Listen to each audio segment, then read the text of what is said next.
Hi there, and welcome to Storytime with Kay. Today we will read Gabby's Dollhouse, Kitty Fairy's Garden Magic by Gabhi Martins.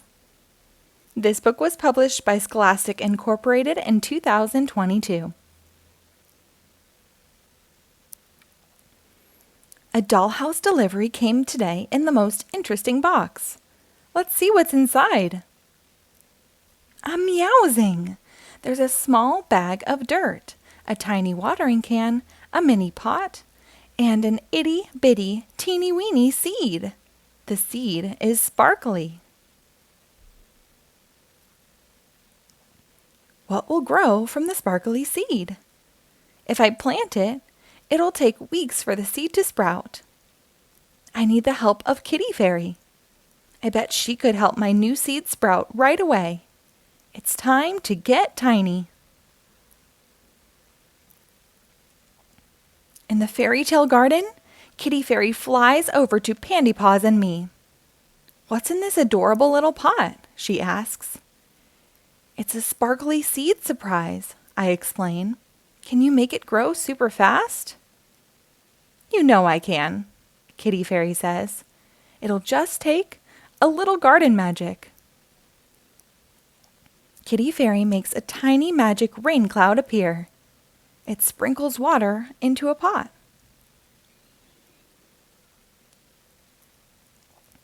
It doesn't take long before Kitty Fairy notices something plant-tastic. The sparkly seed sprouted. Pandy Paws peers into the pot. It's a little bitty baby flower. "It's an itty-bitty blossom," Kitty Fairy explains. "She's small now, but itty-bitty blossoms become fully grown in just one day." "Until she's fully grown, you need to take care of her just like any other baby," Kitty Fairy explains. Just then, itty-bitty blossom starts sobbing. "Don't cry," Pandy Paws says. "Our itty-bitty flower must need something." "I have plenty of purr-rific things in my pandy pack that could help." Pandy Paws tries Bubbles. Then he shares his squishy toy. But itty-bitty blossom keeps crying. "I don't know what else to do," Pandy Paws says. Pandy Paws is about to give up. Just then, itty-bitty blossom pops Pandy Paws' thumb into her mouth. "She must be hungry," Kitty Fairy says. She flies over with a milk plant. Itty-bitty blossom finishes her milk, but then she starts crying again.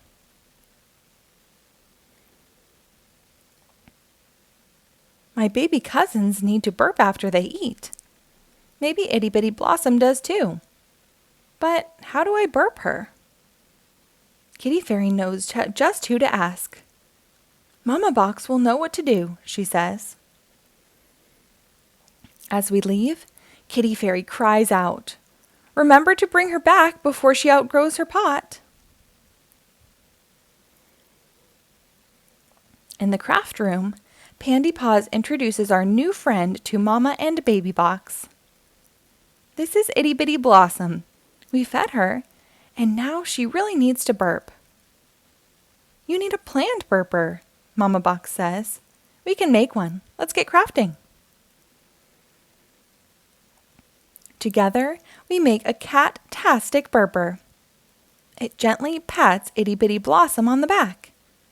In no time, she is happily burping. Itty-bitty Blossom should feel better, but she's still upset. What does she need now? Pandy Paws and I take itty-bitty Blossom to see Mercat. "Itty-bitty Blossom is sprouting thorns on her stem," Mercat says, "like when a baby gets new teeth." "Ouch! How can we help her thorny stems?" "We need a special sea sponge," Mercat says. I turn my hair into seaweed and use it to catch a sponge. The sea sponge sprays smooth Itty Bitty Blossom's Thorns.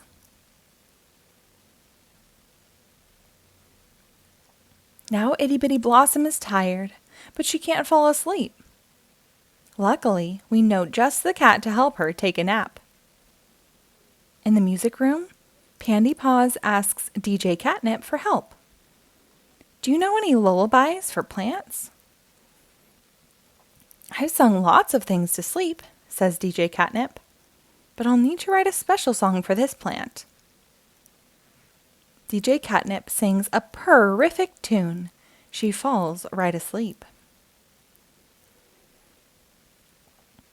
When Itty Bitty Blossom wakes up, she's no longer crying. But there is a new problem. She's growing. Pandy Paws notices cracks in her pot. We need to get back to the fairy tale garden, he says. Let's call Carlita. Carlita zooms into the music room to pick us up. To the fairy tale garden, please, I say. Hop in, Carlita says. We get to the garden just in time. I plant Itty Bitty Blossom in the ground, and she grows to her full size. I think we should call her Biggie Blossom now, I say. She'll always be a baby in my eyes, Pandy Paws says. The end. Thank you for reading along. Be sure to rate and follow us for new episodes posted daily.